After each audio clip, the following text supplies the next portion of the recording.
तब्बल 5 वेळा निवडून आलेल्या गीतेंना उद्धव ठाकरे यांनी मंत्री बनवलं, पण इतरांना साधी विधान परिषदही दिली नाही। उद्धव ठाकरेंना फक्त खोके हवेत, मिठाई हवी आहे। या लबाड उद्धव ठाकरेवरती विश्वास ठेवू नका, अशा शब्दात रामदास कदम यांनी उद्धव ठाकरे यांच्यावर टीका केली आहे। शिंदे गटाचे नेते रामदास कदम रायगड लोकसभा मतदारसंघातील मंडणगड येथील महायुतीच्या मेळाव्यात बोलत होते। बांधवांनो, भगिनींनो, या उद्धव ठाकरेवरती विश्वास ठेवू नका, हे आमच्या स्लोगन धरणी असते। कदाचित आमच्या दोघांचे मतभेद होते, पण आज सांगतोय तडकरे साहेब 5 वेळा मला निवडून आला।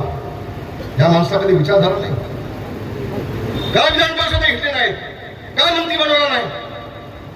रामदास कदमला बाजूला केला, दिवाकर रावतेला बाजूला केला, अरे भावना अपक्ष आणून त्याला मंत्रीपद दिलं। का स्लोगन धरणीला तुम्ही देऊ शकला नसता? नाही झालं। ही खंत आहे माझ्या मनात आहे, कधी बोलवणे आज पहिल्यांदा बोलतोय।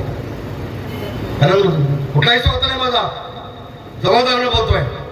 पण खोके हवेत, मिठाई हवी। जिथं मिठाई तिथं मंत्रीपद, जिथं मिठाई तिथं आमदारकीपद। हे आम्ही जवळला पाहिले, बांधवांना जवळला पाहिले, आणि म्हणून या उद्धव ठाकरेवरती विश्वास ठेवू नका।